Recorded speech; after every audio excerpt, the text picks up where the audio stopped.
எல்லாம் வல்ல இறைவனுடைய திருவடிகளை என்னுடைய மனமொழிமைகளால் போற்றி பணிகின்றேன். சபையில் இருக்கிற பெரியோர்கள், தாய்மார்கள், குழந்தைகள், இளைஞர்கள் அத்தனை பேரையும் வணங்கி மகிழ்கின்றேன். என்னுடைய நன்றியுரையை சொல்லி போகலாம் என்று நினைக்கிறேன். ஏனென்றால் ராமாயணம் எல்லாம் பேசி முடிந்தாகிவிட்டது. இனி நான் பேசி என் பெயரை கெடுத்து கொள்ளாமல் இருப்பது நல்லது என்று படுகிறது. அந்த நன்றியுரையை சொல்வதற்கு முன்பு என்னுடைய அழைப்பொன்றை உங்களுக்கு சொல்ல வேண்டும். வருகிற திங்கட்கிழமை வடபழனியிலே கம்பபாரதி கிளினிக் என்று ஒரு மெடிக்கல் கிளினிக்கை நான் ஆரம்பிக்க இருக்கிறேன். நீங்கள் எல்லாரும் அதற்கு வருகை தர வேண்டும்.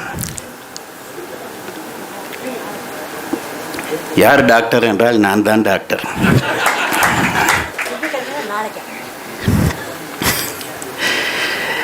உங்களில் சில பேர் இவனுக்கு என்ன பைத்தியம் பிடித்து விட்டதா என்று பார்ப்பது புரிகிறது.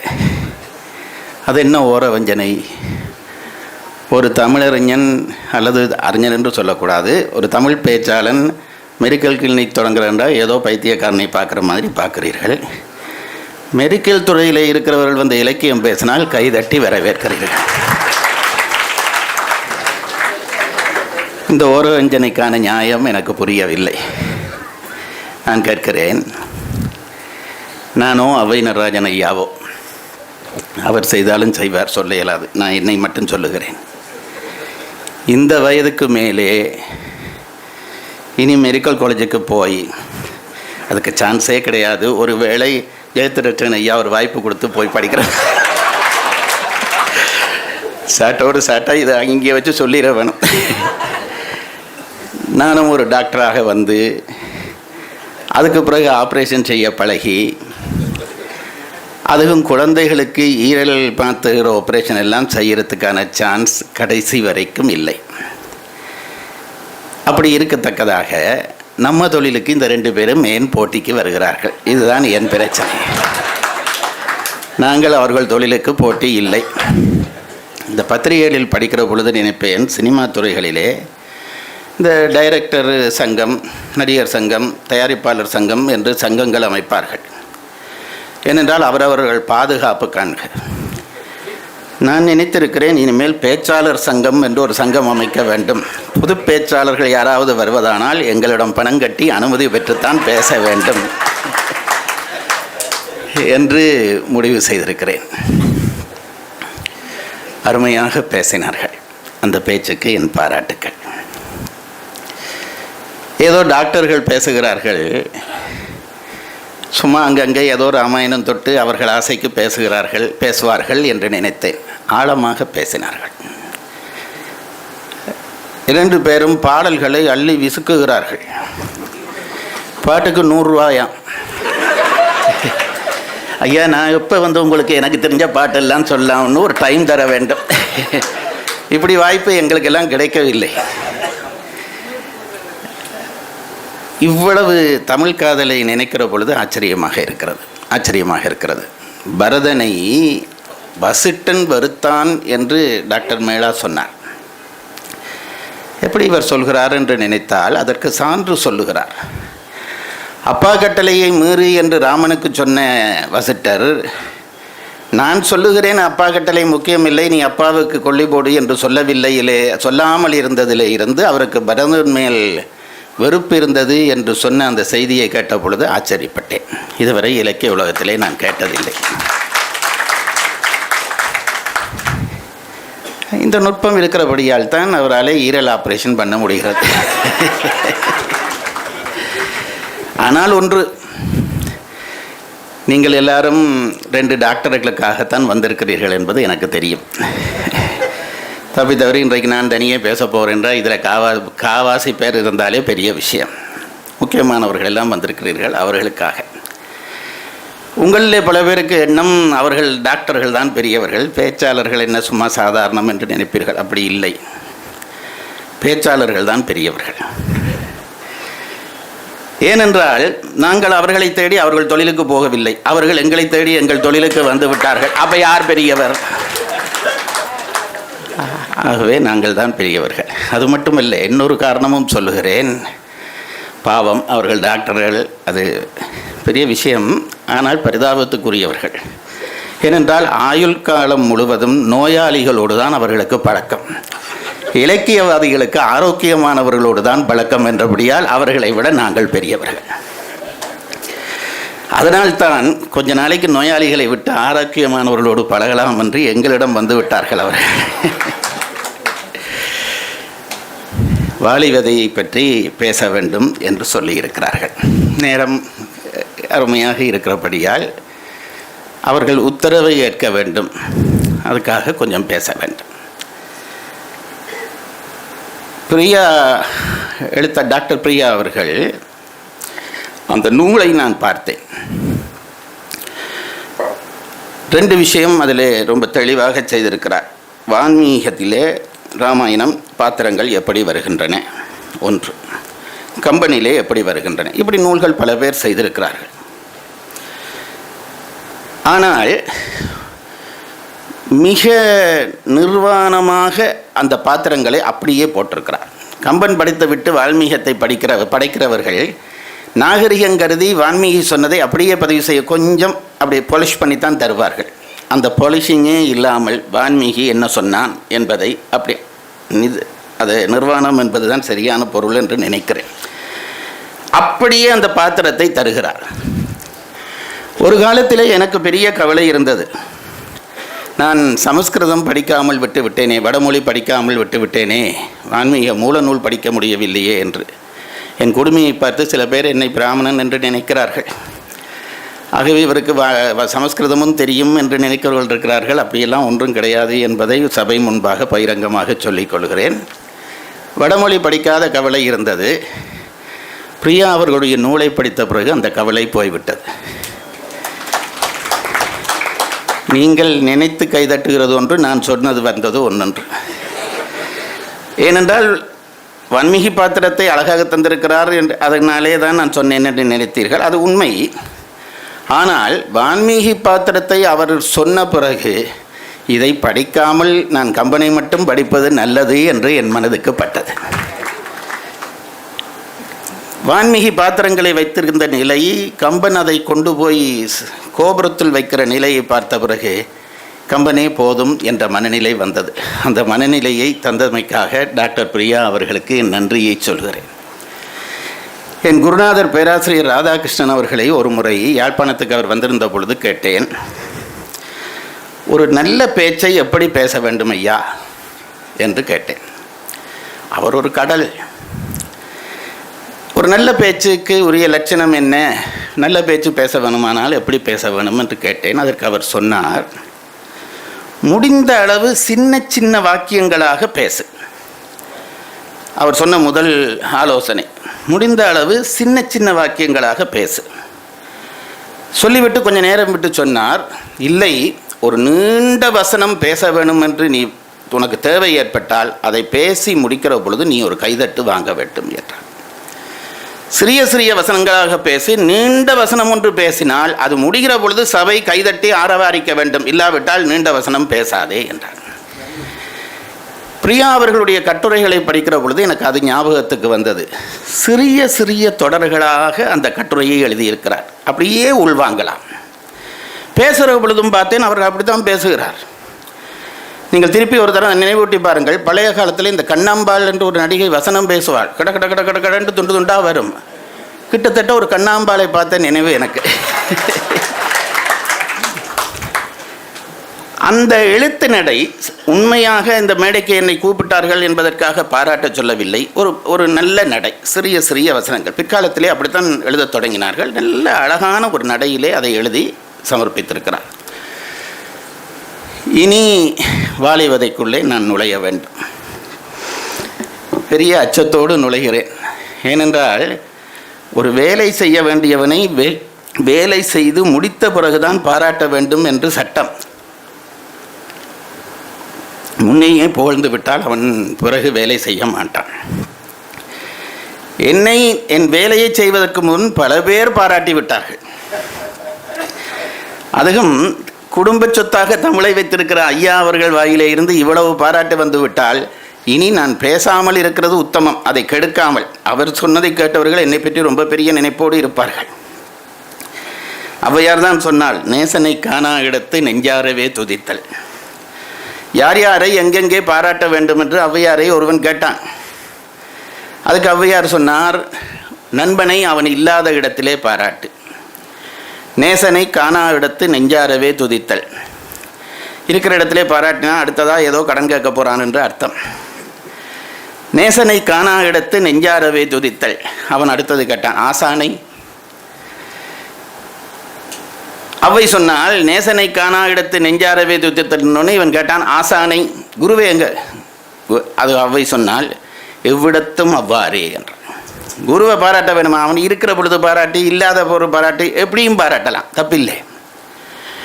நேசனை காணா இடத்து நெஞ்சாரவே துதித்தல், ஆசானை எவ்விடத்தும் அவ்வாறே. சபையில் இருந்த ஒன்னொருத்தன் கேட்டான், அவன் அப்போ தான் புதுசாக கல்யாணம் கட்டினவன் போல இருக்கு, வாச மனையாளை என்றான். மனைவியை எங்கே பாராட்டலாம்? இவனுக்கு அதுக்கு ஒரு பெரிய ஏக்கம் போல இருக்கு. மனைவியை எங்கே பாராட்டலாம் என்று கேட்டோடனே அந்த கிழவி சொல்லிச்சு, அது கல்யாணமே கட்ட இல்லை. அதுக்கு தெரிஞ்சிருக்கு, பெரும்பாலும் கல்யாண விஷயங்கள் கல்யாணம் கட்டாதவர்களுக்கு தான் அதிகம் தெரிகிறது.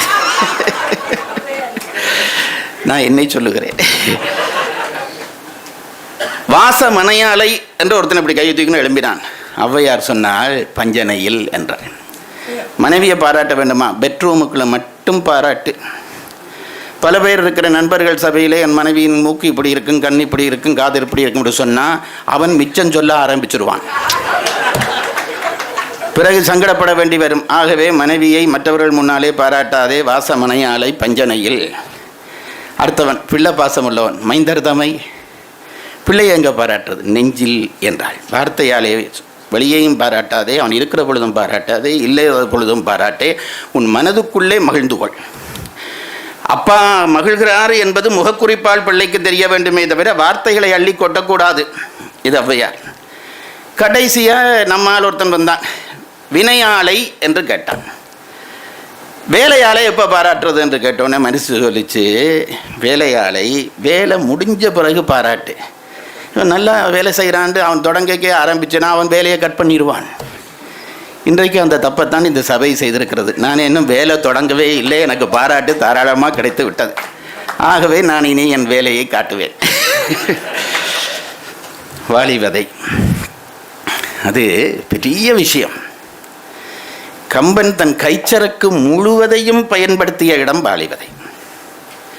அதுக்கு என்ன சான்று என்றால், சான்றுகள் எல்லாம் பிரமாணமாக நான் இப்போ சொல்ல முடியாது, அனுமானமாக சொல்லுகிறேன்.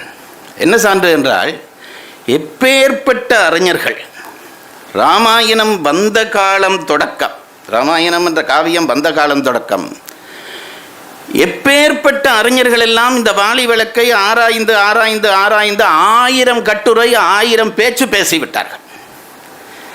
ஆனால் இன்றைக்கு வரையும் வாலிவதை வழக்குத்தான், வாலிவதை வழக்குத்தான். அதிலிருந்து என்ன அனுமானிக்க முடிகிறது?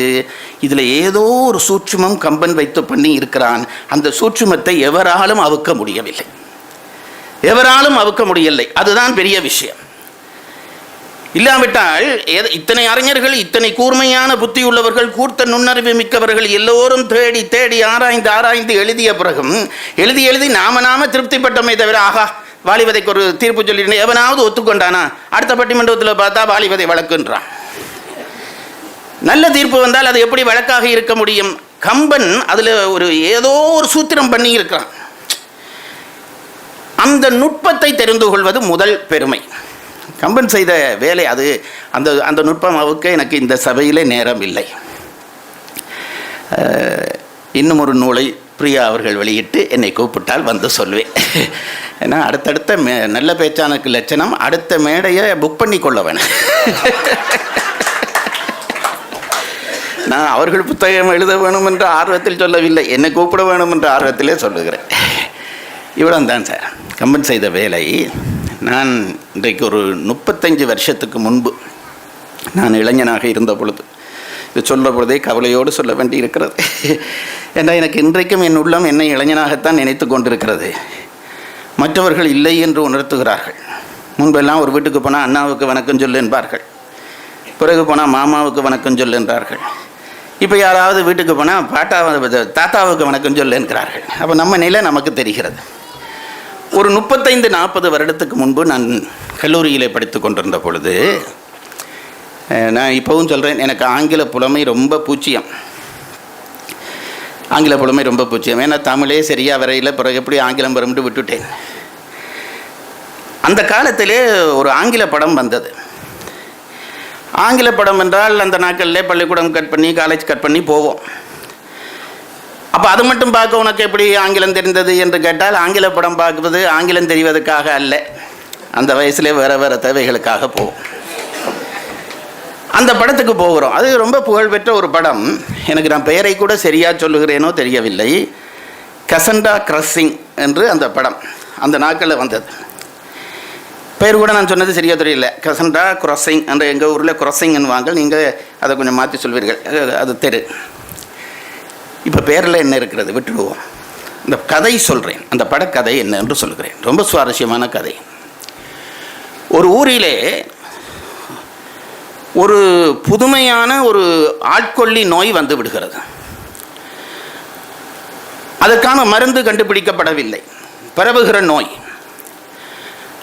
அந்த நோய் வந்த நோயாளிகளை ஒரு தனி ஆஸ்பத்திரியிலே வெளியிலே விடாமல், ஊருக்குள்ளே விடாமல் வைத்து வைத்தியம் செய்கிறார்கள். இப்போ கூட அந்த படம் கிடைச்சா பார்க்கலாம், நல்ல படம். வைத்தியம் செய்கிறார்கள். அதில் ஒருத்தன் தப்பி வந்து விடுகிறான்.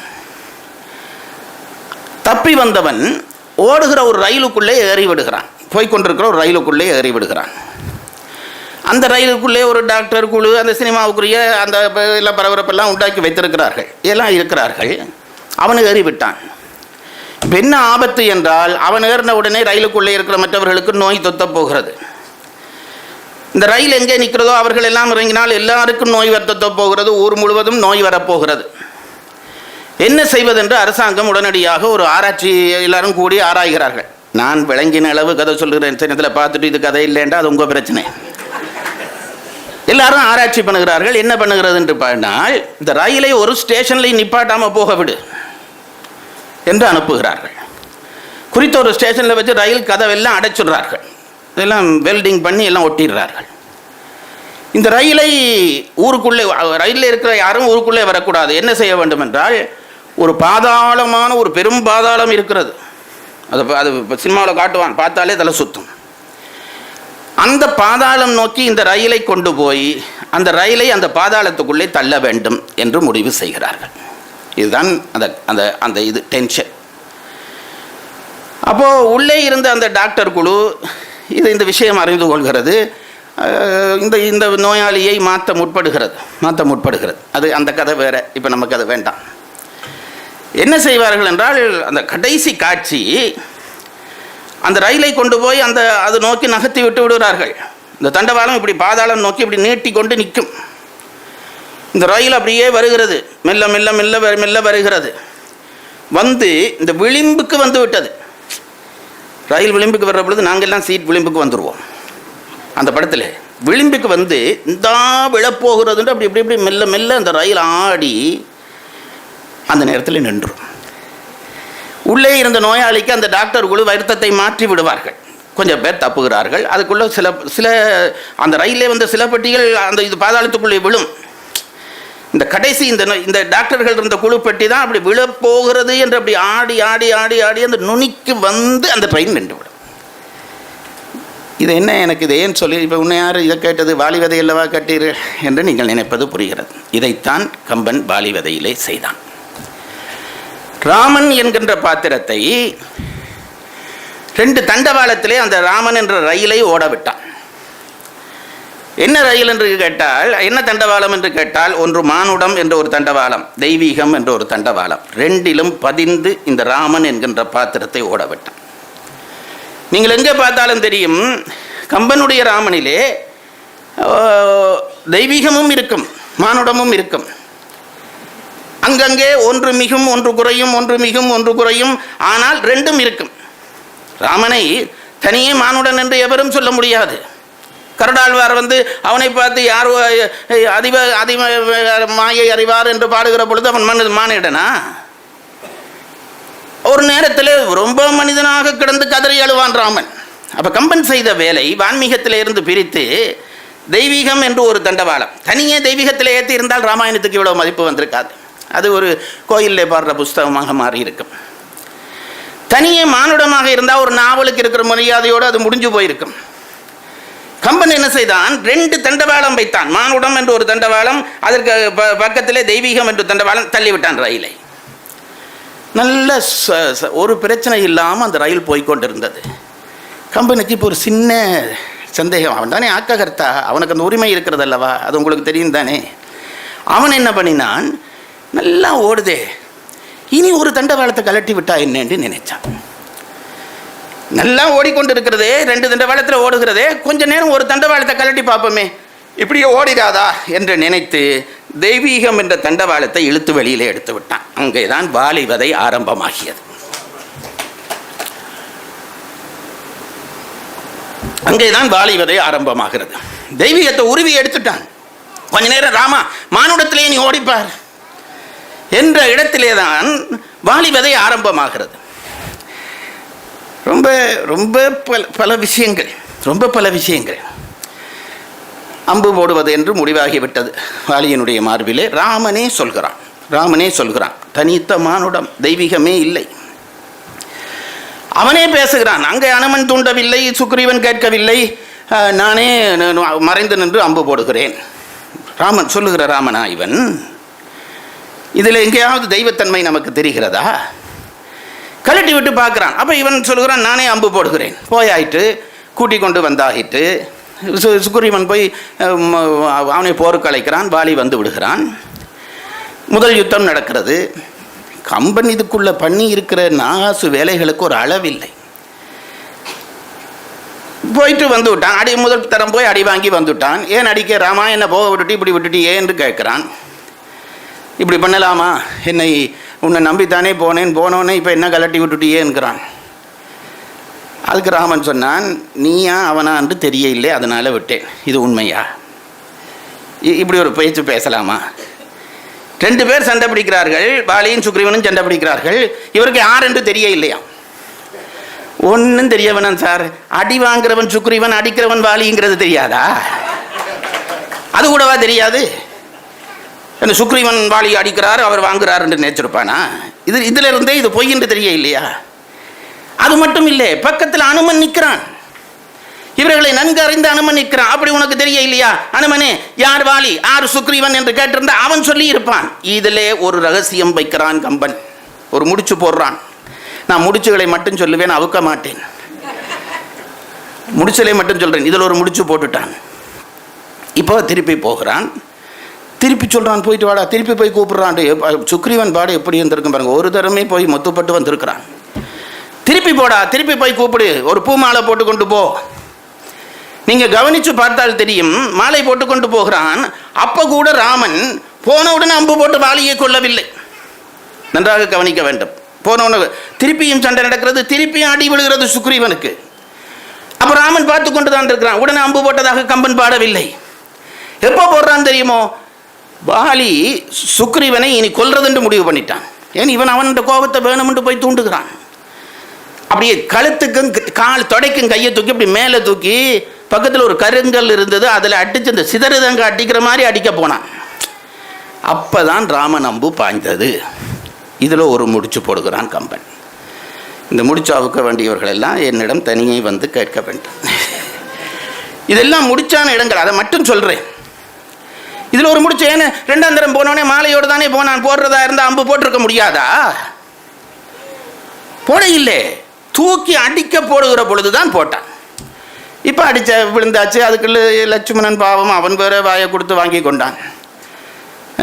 தன்முனை கொலை கூற்றத்தை கொலைவித்தான் என்று அவன் பேசுகிறான். எத்தாயின் வயிற்றில் உடன் பிறந்தார்க்கெல்லாம் ஒத்தால் பரதற் பெரிதும் உத்தமனாவதும். இந்த பயல் 14 வருஷம் தூங்காமல் பக்கத்தில் இருந்து காவல் காத்து கொண்டிருக்கிறான். இந்த உலகத்தில் இருக்கிற சகோதரருக்குள்ளே பரதனை போல ஒருத்தன் வருவானான்னு சொன்னால் எப்படி இருக்கும்? இது தெய்வராமன் பேசுகிற பேச்சா? மானுடராமன் பேசுகிறான். இப்படியே இடங்கள். இப்போ விழுந்து விட்டான் வாலி, மார்பிலே அம்பு. அவனுக்கே நம்ப முடியல, என் மார்பிலே அம்பு போட ஒருத்தன் இருக்கிறானா? எவ்வளவு அந்த கம்பீரம், அதை திமிர் என்று சொல்வதா கம்பீரம் என்று சொல்வதா எனக்கு தெரியவில்லை. என் மாரிலே அன்பு போடுறதுக்கு ஒருவன் இருக்கிறானா என்று அவனுக்கு ஆச்சரியம். அம்பை பிடித்தான், வாலி அம்பை பிடித்தான். ராமபானம் யாரிடமும் தோற்றதில்லை. பிடித்த உடனே அம்பு நின்றது. வாலி அப்படி பிடிச்சான், கையால பிடிச்சான், 2 காலாலையும் பிடிச்சான், வாளால சுத்தி பிடிச்சான். ராமபானத்தை நிறுத்தினான். கம்பன் சொன்னான், வீங்கினார்கள் தோல் வீரனை வியவாதார் யார் என்றான். பார்த்துட்டு எல்லாரும் வீங்கி போனாட, ராமபானத்தை ஒரு குரங்கு நிறுத்திட்டுதுடா. ஆச்சரியப்பட்டு போகிறான். வீரனை யார் வியவாதார் என்று பாடுகிறான். விழுகிறான். விழுந்து இப்போ இந்த அம்பை இழுத்துட்டான். அம்பை இழுத்து இப்படி பார்க்குறான். அந்த காலத்தில் நேர்மையாக போர் செய்த காலம். ஒரு நாட்டு ஆயுதத்தின் மேலே இன்னொரு நாட்டின் பெயர் பொய்யா எழுத மாட்டான். இப்போ அப்படியெல்லாம் எழுதி போட்டுடுறான். அடிக்கிற பொழுது இன்னொரு நாட்டின் பேரை போட்டால் அந்த நாட்டில் சந்தேகம் வந்துடும். அப்போ அப்படி பண்ண மாட்டான். அவனவன் ஆயுதத்தில் அவனவன் பெயர் வச்சு தான் வச்சிருப்பான். இப்போ என் மேலே அம்பு போட்டவர் யார்? ஏற்கனவே தாரை தடுத்தால் இவன் கேட்கவில்லை. இப்போ கூட தாரை சொன்னாலே ஒருவேளை ராமனாக இருக்குமோ என்று கூட ஐயம் பெறவில்லை வாலிக்கு.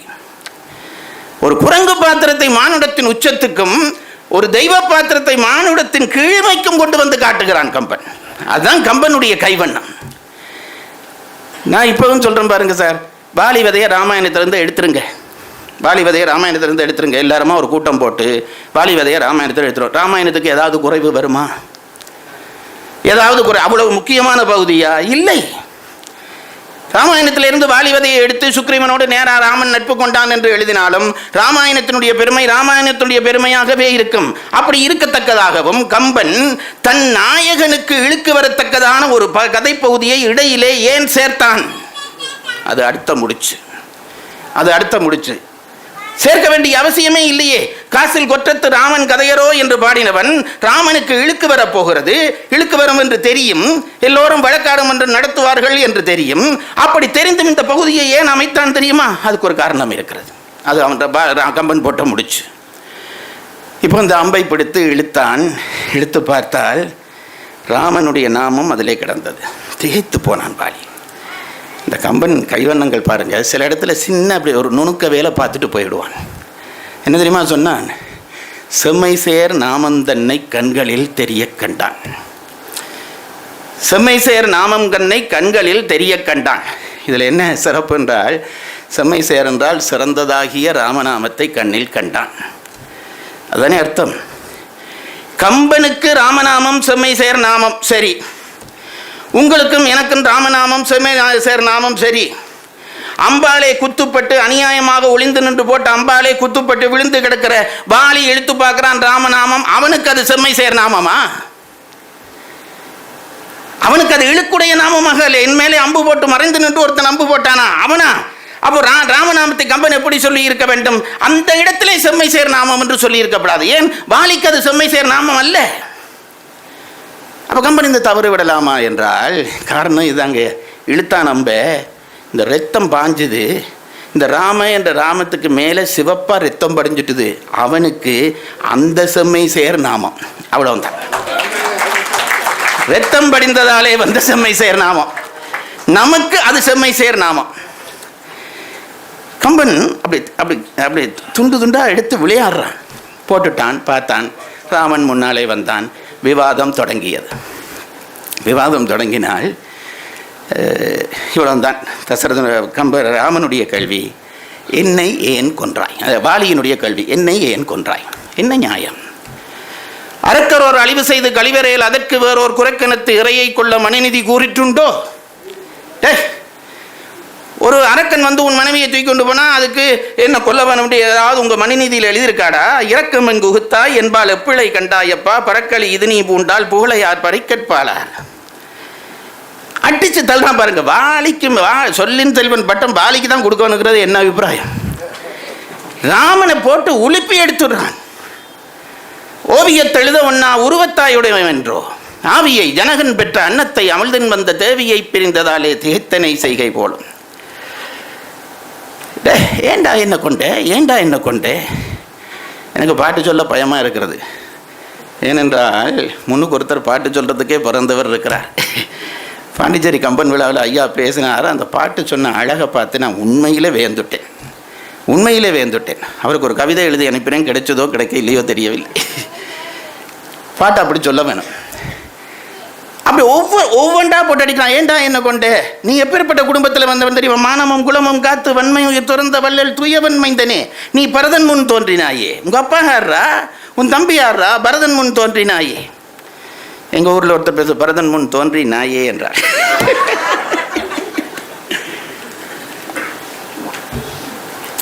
அப்படியெல்லாம் சொல்லக்கூடாது.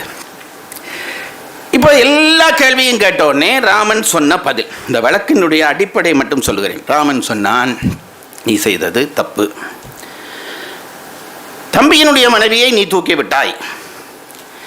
அவனுடைய மென்மையை தெரிந்து கொண்டு உன் வன்மையாலே அவனை அடக்கினாய்.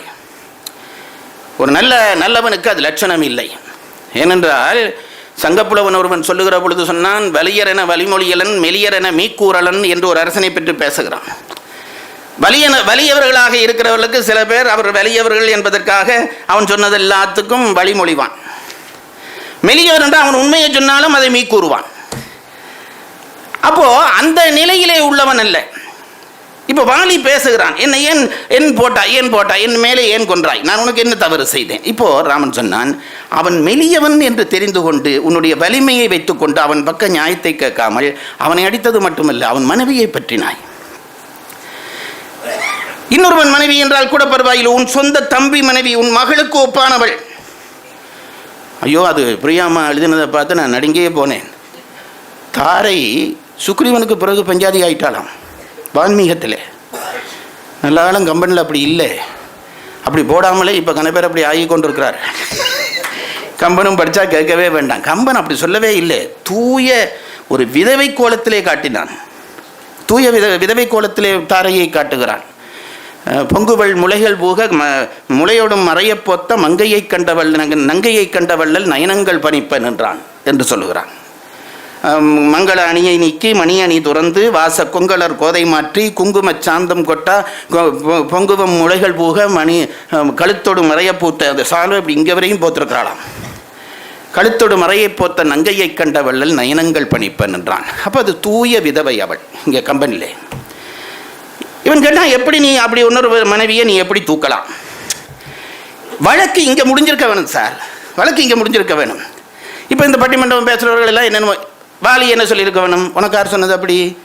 நான் அப்படி தம்பி மனைவியை தூக்கவில்லை, விஷயம் முடிஞ்சு போச்சு. ராமன் அப்படி அந்த இடத்துல சரண்டர் பண்ணுறது தான் வழியாக இருந்திருக்கும்.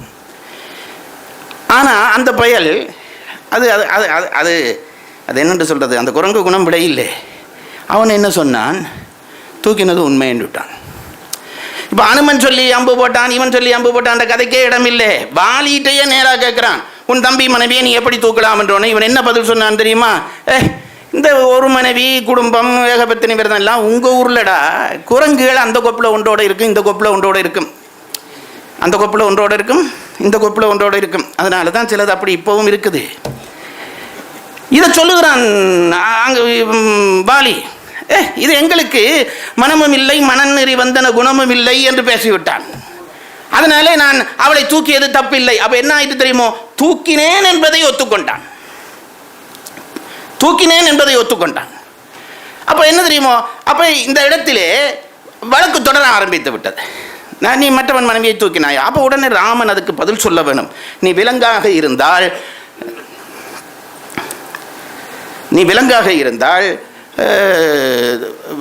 பரவாயில்லை, நாங்கள் விலங்கு, நாங்கள் அப்படி இருப்போம் என்று சொன்னோன்னே ராமன் சொன்னான், இதை பேசாதே, நீ இவ்வளவு நீதி எல்லாம் என்னிடம், மனு நீதி எல்லாம் என்னிடம் இதுவரையும் பேசினாயே.